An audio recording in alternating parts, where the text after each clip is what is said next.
Thank you so much for coming this morning. My name is Max Fraser. I'm the editorial director of Dezeen, and it's wonderful to be partnering with Gaggenau here in Milan, in the wonderful, magnificent Villa Necchi. Thank you all for coming this morning. It's a great pleasure for me to be hosting this talk with the title Design by Reduction, and the stimulus for this topic was indeed triggered by what you see here, which is the essential induction launching here with Gaggenau. It might look like a monolithic block, but I can guarantee you that there's a lot going on in here. Concealed within here is a induction indeed for cooking. So the wonderful thing about this product is it has reduced the visibility that you would normally associate with an induction hob on a counter and got rid of it, concealed within the surface. And that, of course, triggered the idea of today's talk of considering ways in which we can use certain tools to reduce and cut things away from the design process. I'm really happy to be hosting a wonderful panel. Here on the end we have Johannes Schafelner. He's the Associate Director at Zaha Hadid Architects. In the middle we have Francesca Portesine, who's the Interiors Lead at SOM. And here we have Kim Colin, who's a co-founder of Industrial Facility in London. We're going to start with a short introduction from each of our speakers, about 5 minutes, talking through some of their projects and how they were responding to the title Design by Reduction. And let's kick off with you, Johannes. Are you ready to roll? Hello. Thank you for the invitation. A great platform to share some ideas and to exchange ideas. I will be talking you through some of our projects. They're going from huge master plans to product design or interior design, where Francesca will then pick up. But I first start with Unicorn Island. So I go from very large scale, 920,000 square meter development in China. One of our biggest projects. It's on site at the moment. And it's a campus style development outside of Chengdu. Chengdu has the name of Garden City. So we picked up on the topic and developed a city within the park. And on the left-hand side, you can also see how nature is engaging with architecture. How did we get there? It was a long process. We set up a parametric model, which also encoded sustainable components like sunlight, which then informed us how to design the facade. Where there's more sunlight, it's deeper. Where we needed more privacy, balustrades is higher. We also looked at the efficiency of the floor plate and also throughout the master plan how to navigate. Similar project, different size. We did in Sharjah, 130,000 square meter. Here we looked at the volumes of the buildings and how we worked with Atelier 10 sustainability consultant, how they create shadows and where we put outdoor terraces for food and beverage. So the first phase of the project has already been completed. As you can see here, we have these huge cantilevers which create shadow and comfort for the people in the area. So the community aspect is a big part of the project, and it's really well received, and kids enjoying the kind of playgrounds, water features, but also watch TV at night. Another project I want to show is located in Dongguan. Dongguan is the birthplace of Cantonese opera, and we picked up on the heritage of the project. The whole project is basically cladded in ceramic tiles. The interior is done a lot in timber, and like Chinese architecture, the roofs of Chinese architecture. And then this idea continues into the lobby foyer space, where we have this spiral staircase, kind of motion of dance, which then leads people up and they can enter the auditorium. Another project we did is our headquarter, BIA, which is much smaller, 9,000 square meter. It kind of recalls the sand dunes of its surrounding. And you see here on the left, the entrance dome when you come into the lobby, and then you see how the project blends in the surrounding. Important was, again, the sustainability aspect, the microclimates, that we have ventilation in the winter months through the whole building, and these dome structures basically protect the inside. One project I want to share last is 28th Street on the High Line. So the facade design kind of picks up on the industrial context of the surrounding. And we were mainly focusing on the interior design as well on the project and worked with Boffi and Gaggenau. So we had a similar idea for this project, that the kitchen island is not only a kitchen, it moves away and should be more like a piece of furniture, like Gaggenau did here, which is a beautiful piece, and really big applause for creating this piece. So we created this kind of bespoke environment, but it gives enough space for residents to personalize it themselves. Thank you. If I ask you some questions first, if I may. An increasing component of architecture is to mitigate and ideally reduce the impact of extreme climatic conditions on the built environment. You're doing projects in rather inhospitable parts of the world where the climate is increasingly heating up. What are you doing to address that and reduce the impact of that climatic impact within the building? Well, it's becoming an increasingly more important topic in general. Like, there's no way to not address the topic. First of all, like in the future, companies will be rated against how they perform in terms of sustainability, carbon footprint, and that addresses if you be part of getting a competition or not. So it's a crucial part of our work. We really try to work with new technologies.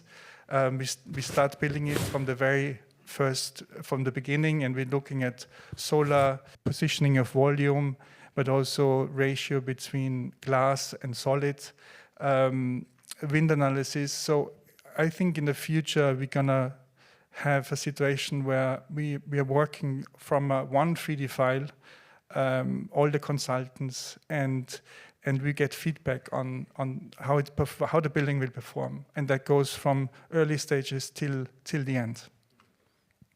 And then, by way of reducing the movement of materials around the world, how much are you looking to work with local materials as much as possible?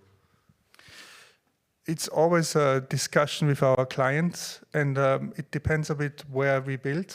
The project I showed today, like 28th Street, for instance, we got the facade done very locally in Philadelphia. They did an amazing job. For BIA, there was only 30-minute drive away, a company called Arabian Profiles. And in China and UAE, they produced so much architecture and so many buildings the last year. They're amazing companies. So it's actually hard in China to convince the client to use someone else outside the country. So it's an important topic we always address with the clients. Francesca, well, we're going to move from the large-scale architectural plans into the interior now. If you could give us your presentation, please. Okay, so I will start with a classic of SOM. This building has been done in 1963 by Gordon Bunshaft. It is the Beinecke rare books and manuscript. I'm talking about this building because for SOM, I would say the form comes from the function, and the architecture, structure, interiors are coming all together. And this is one of the first examples in which really the self-supporting facade becomes the interiors, as you can see in the next page. The structure, it is metal cladded with granite, and then in between there is this marble that was inspired by the onyx that Gordon Bunshaft saw in Istanbul.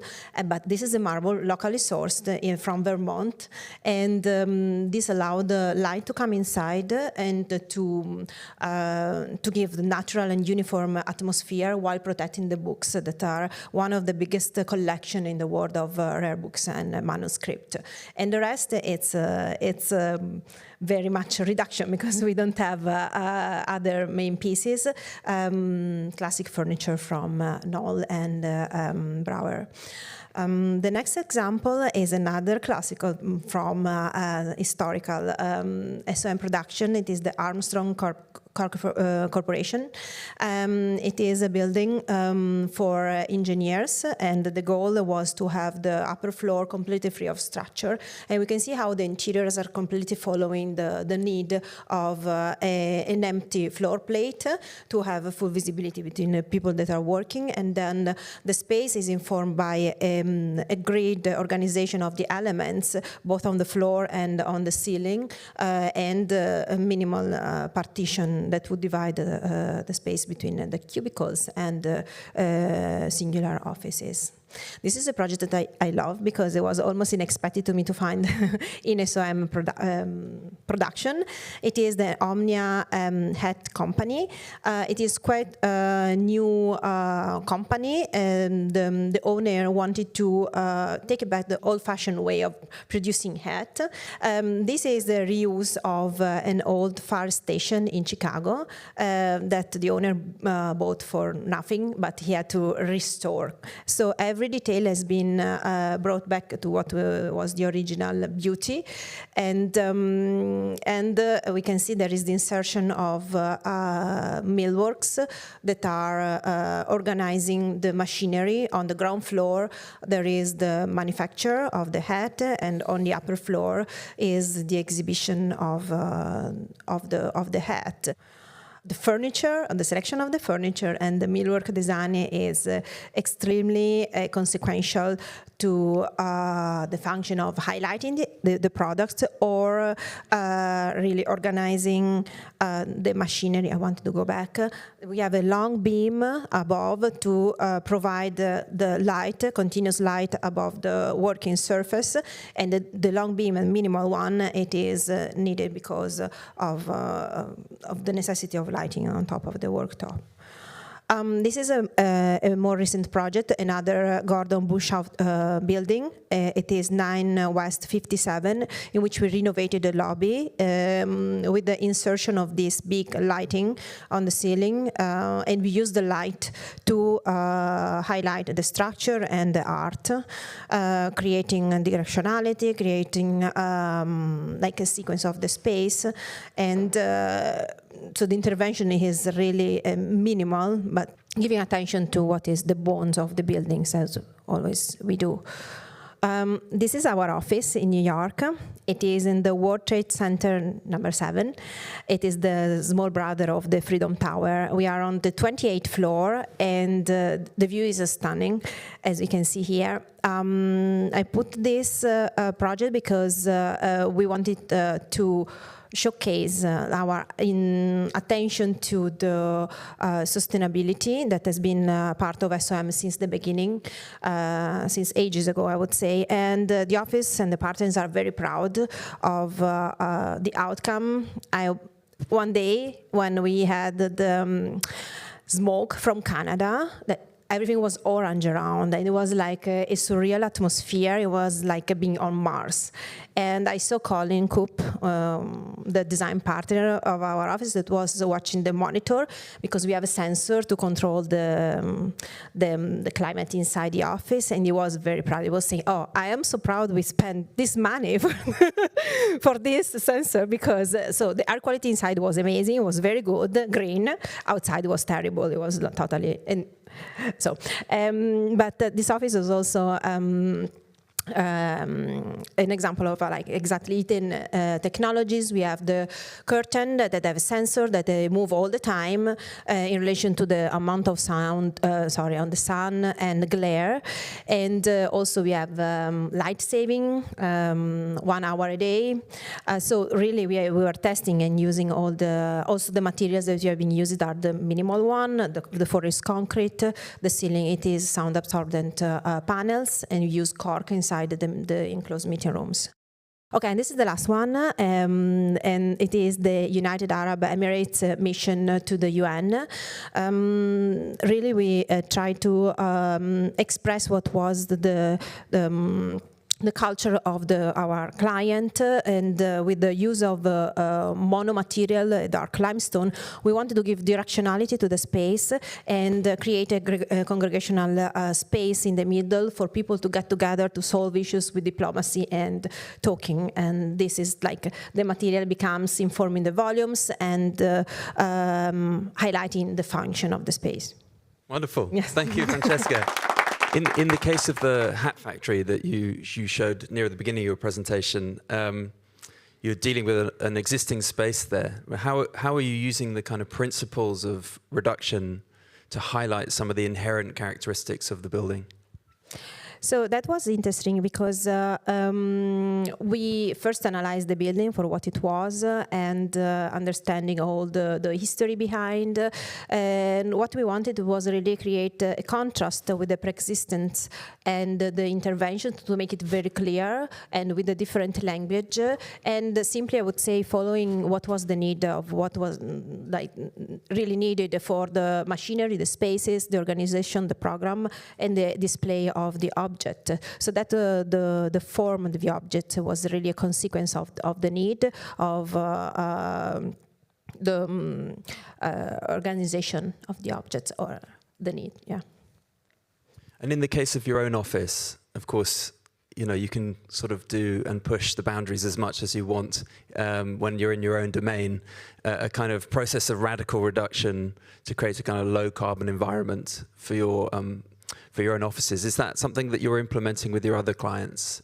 Yes, we do. The first meeting it is asking what is their goal in terms of sustainability, what they want to do on the well or on the lead, the platinum, gold, or whatever, and then we have check for every phase of the project. We have a real check, like a matrix in which we analyze the project and we see where we are good and where we need to improve to maintain the standard and to maintain the goal. So it's really like a must from day one.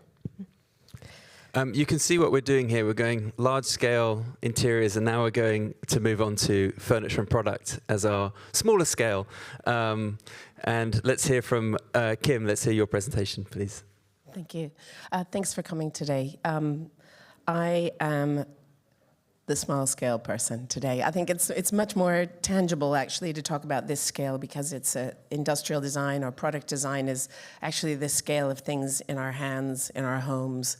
It's closer to us as singular bodies. It's different from architecture. Architecture you go to, products often come to you. It goes the opposite direction.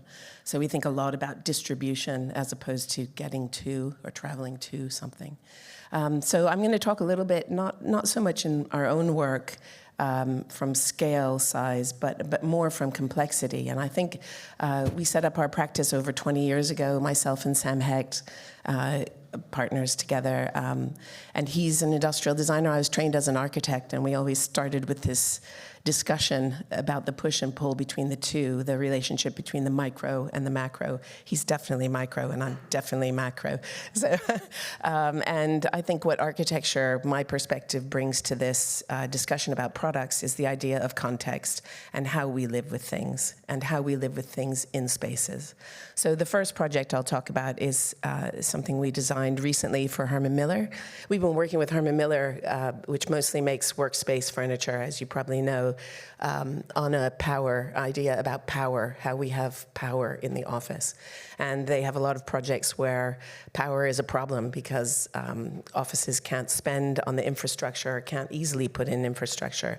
And now that we're all moving around more, and there's the agile office, which we help to define with many of our products for them, we also need agile power. So technology and the internet is wireless, but everything else is powered. So this is a portable battery called a Power Box, and it's a personal battery. It can power a laptop all day, so you can use it in places where there aren't power. You can take it outside, you can check it out. If it's distributed on the floor plate, it has an air tag, so they can find it. It can be powered back. And it's put here in something called, it's accreted with 4 more power boxes into a power tray. And once they're in the power tray, they're not only charging, but you can then charge a 60-inch television for about 6 hours. together. So you can gang them together to gain more power, and you can then power an agile wall in many different spaces. So it was really the whole idea in our office all the time is about reduction. I was a bit spoilt for choice because that kind of is our whole mandate in a way, how to simplify. This is a project for Mattiazzi, the Italian manufacturer, called Branca, the Branca chair. And this was a different type of reduction exercise. This was really understanding the nature of their manufacturing. They are wood manufacturers, very fine furniture makers. And it was really about understanding their factory. They have both robotics, very sophisticated technology, and they hand finish every single piece that leaves their factory. So it was a project to really demonstrate that they could do both things. At the time, there were, of course, manufacturers who were only working with robotics and only handcraft, and they were really trying to say we can do both. So it was a question of course, it's in terms of form about reduction. How little of a chair can there be to still support us, to still look comfortable, to still feel comfortable? But it was really about how to maximize the wood, how it grows, how they bend it, what you take away to minimize the waste. They use the waste. They're very concerned also with sustainability for themselves and as a follow-on. So in this case, the back leg supports both the back, the arm, and the seat, and is a back leg. So it was really complex, but reduced, I guess. This is also another project by them. I think we reduced this one by just taking away a leg. This is a 3-legged stool called Radice, also for Mattiazzi. So materially, we took one more piece away, and no, that doesn't mean that it gets less expensive. I think it's always a balance. You could always CNC a piece of furniture, but no one would be able to afford it. So it was really trying to get to affordability, accessibility, and maximizing the processes. This is a table for Emeco, which is an American manufacturer. And their specialty, you probably know the Navy chair, the recycled aluminum. This is an exploration, the beginning of another project I'll show as well, about using a single material to express an idea. And here, I think this talks about what we do in our studio, which is we work a single idea. And this is the idea of a communal or shared table, which came from a typology of a picnic table, and in a new material, which is aluminum. And this is a Dalston lamp for Vastberg, which is also a single material. This is raw cast aluminum, and a single LED, which casts both upward and downward. This company revisited their own typology with a new technology, so they're reinvesting in an existing form for them. Yeah, that was just launched in Stockholm, as you know, Max. And then finally, just the passport memo for Muji. We work a lot for Muji and designed this passport memo on a typology of something we already know that we love. We didn't look for inspiration in something else. We looked to a piece of stationery that we carry with us when we travel.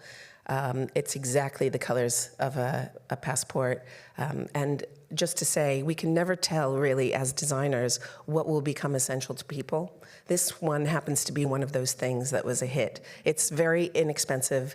I don't think that's why it's successful. I just say it because it's a small thing, but people are so affectionate for it, won't give it up. Muji stopped making it, and there was such a huge outcry that they had to go back in production. So, and it still is in production, and they're adding, so same number of pages, same radius on the corners, same feel of the paper.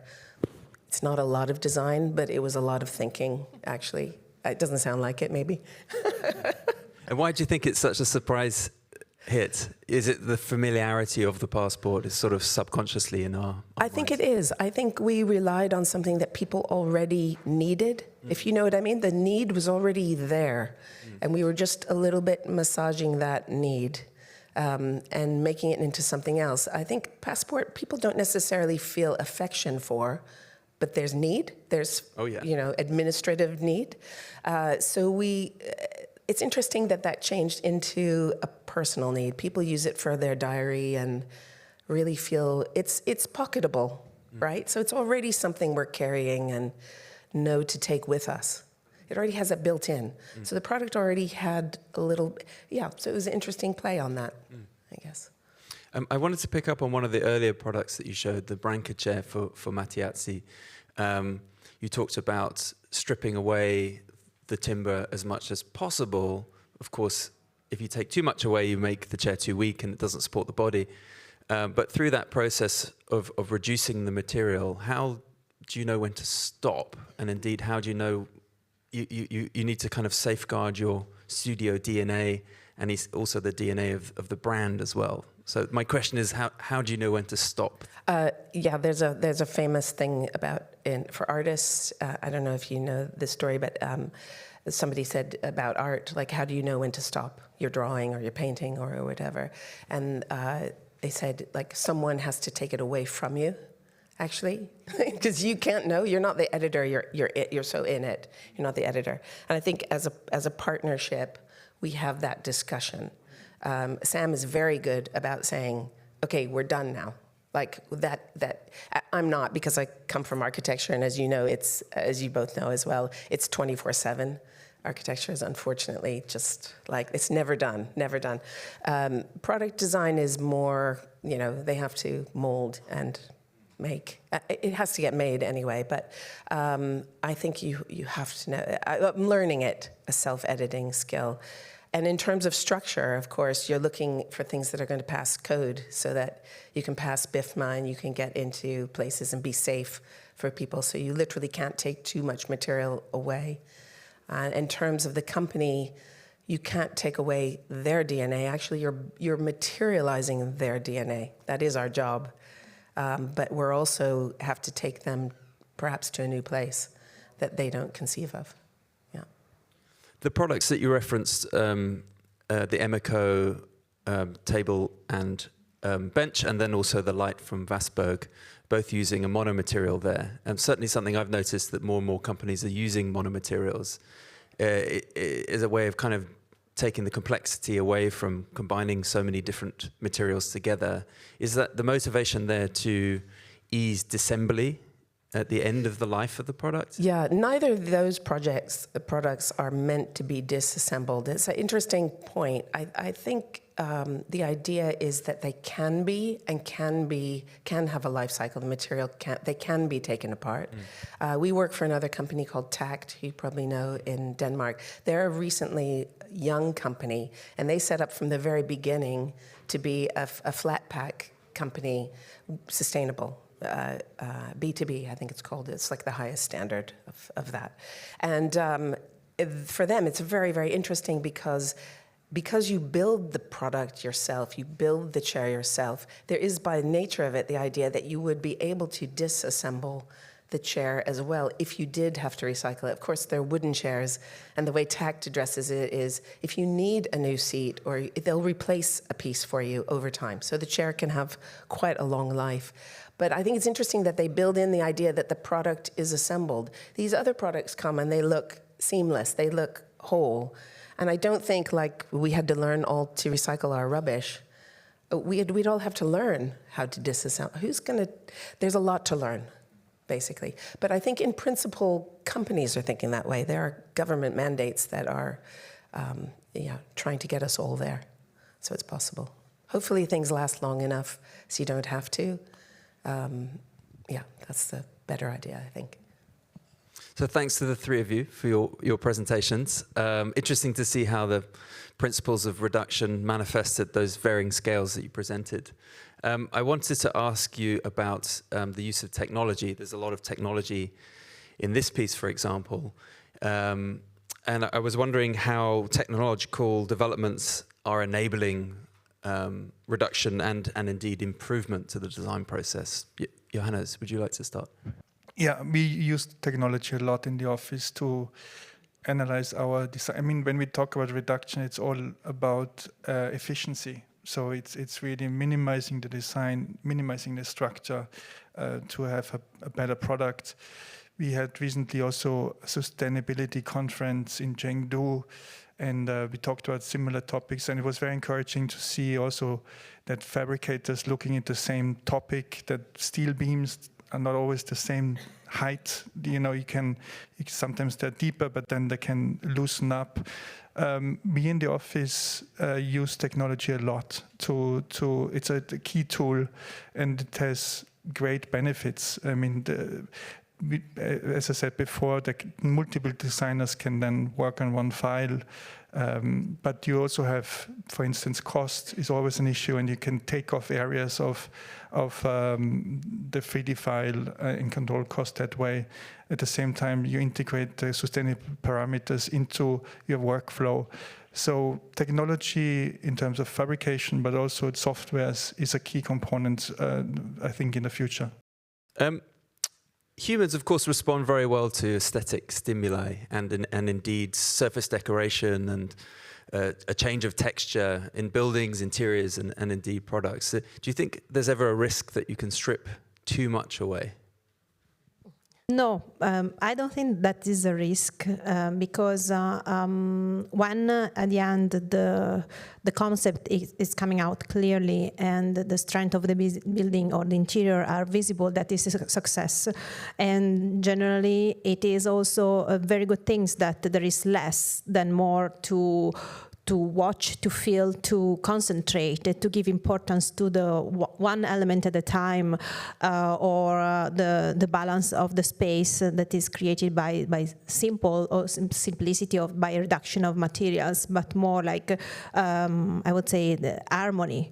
When there is too much, too many elements, you can be overwhelmed and it can be like a very confusing. So I think that at the end it can be only a success, I think. It's like the sensuality. It's like the beautifulness.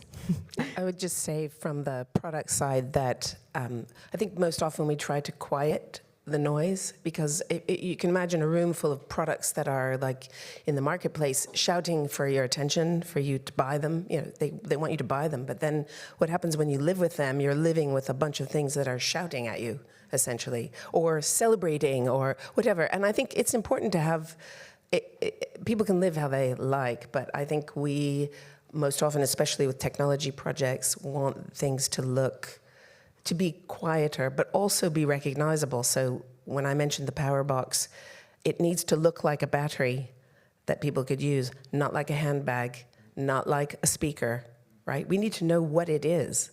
With technology projects, especially new ones, there needs to be something a little bit familiar about it in this big unknown. But I think it's interesting to make this. I think you can have very, very austere spaces that you feel lost in sometimes, but products are a different scale of thinking about reduction and quiet. They themselves are part of an atmosphere. They are not the atmosphere. A talk isn't complete these days without the mention of artificial intelligence or AI. And I was wondering if we maybe embrace a different definition of reduction here, whereby maybe some skills will be replaced in the future by AI. Do you have any predictions of what some of those skill replacements might be, and indeed what opportunities might AI open up for human skills in the future? Johannes? AI is certainly a big part in the future. I don't see it as a threat. To be honest, I think it will help us to be more efficient. When you look at the work as architects, I feel there's a lot we can do more efficient. Competitions costing us thousands of pounds to, you need to design the project, you have a 3D file, you need to design the 2D packages, send it out, you get professional renderings. I feel like there's a lot of complexity in the process which can be optimized. When the project I showed in China, the master plan, we essentially almost just submitted 3D files, and the drawing packages were done by locals. We just sketched up the kind of lead details. So I feel AI will also help us. There is now new tools, render files which you can automatically have, like realistic images, in 1 second. So it's a much more intuitive workflow, and in the future, this will definitely help us to be more efficient. Yeah. Yeah, but I also think that at the end is always the human eye or the brain that is deciding what is good. It's just that the artificial intelligence help to have more possibility to choose from, so it make the production quicker. But the brain of the man cannot be substituted, but just empower by that and give more possibilities. I've spoken to my students, design students, about that there are two jobs: the prompter or the curator. So which one are they? Yeah, there's two very important jobs in terms of funneling for AI. But AI so far cannot replace the curation, and that will always be, I hope, a human job, because AI is looking to past, fabricating from past, and I hope that we can be more than that. Yeah, so I'm hopeful for it, for sure. Yeah, good point. Let's just turn reductionism on its head as well, if I may, for a moment. Is there ever a case to consciously build in complexity or embellishment? I let other people do that, but yes, absolutely. It's a big world. Yeah. I just came back from Japan on Monday, and before I was in Casablanca. So you see some very austere spaces in Japan, but then you're in Casablanca standing in front of the mosque and you have these rich textures. So you always need to design for the place you are and for the people and the community, and so there's different heritage you need to respect. And I do also feel that with new technologies, 3D printing and advanced 2D millworks, there will be more details coming back to architecture. Yes, I would say that there are some compromise that we do, but it is mainly trying to understand what is our client and what is their culture, but we try to resolve in a SOM way, so it's still always like kind of delicate, or cannot be like a total opulence. So it's interpreted. Mm. Did you want to add Sorry, I said a very pat kind of comment. So I just wanted to circle back a little bit to say that I don't think we need to build in complexity. Complexity is there in everything. I mean, you can feel it in the friction of making things, of getting, as I said, distribution, of even now seeing things and even understanding things. So I think complexity is something we really try hard to simplify things and make things easier.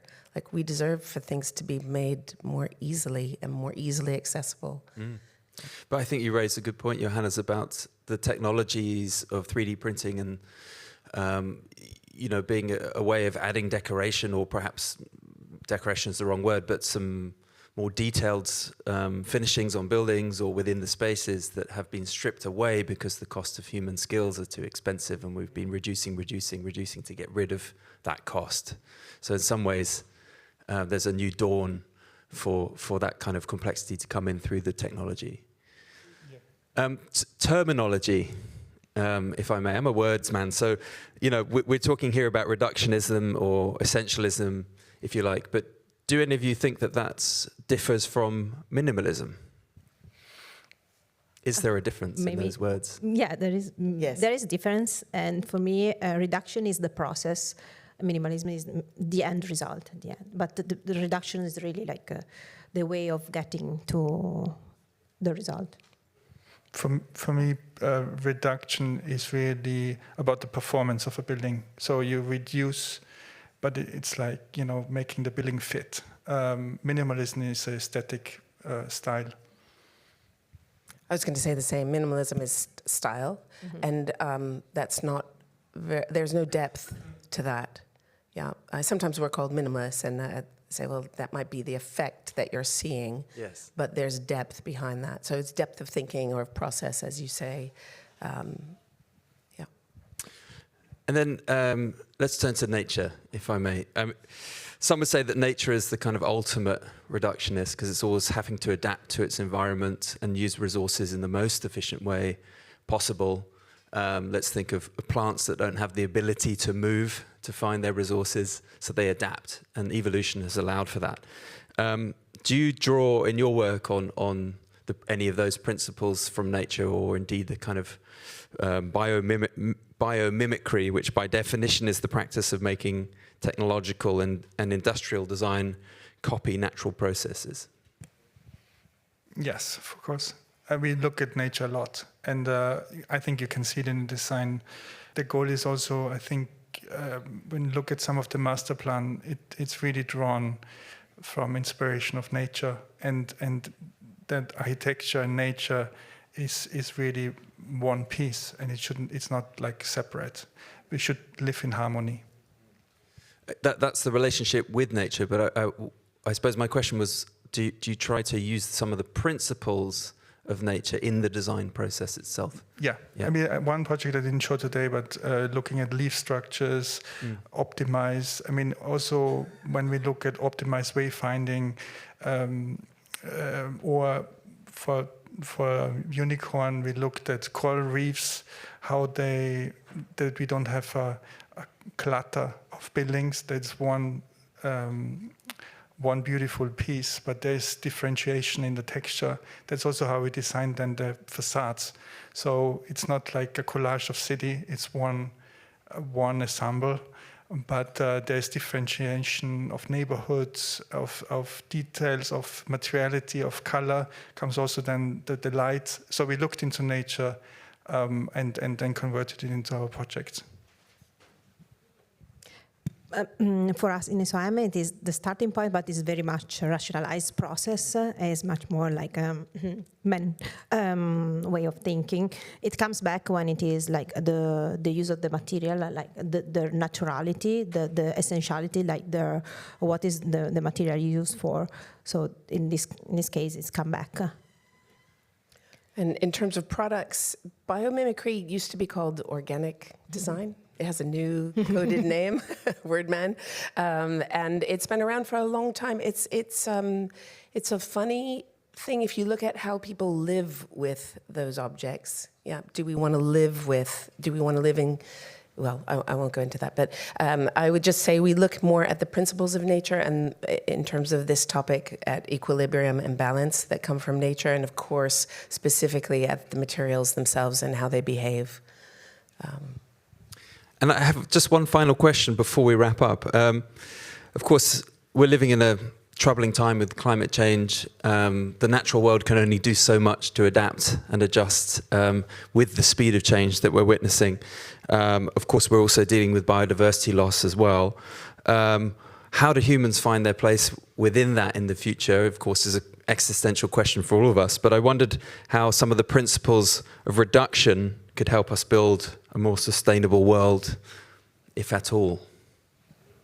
I'll say first, again, probably easier for products, using less material, less time, less effort, less shipping, less is more. It's back. It's back. That's true. Like it's as a principle, it's a very difficult thing to achieve.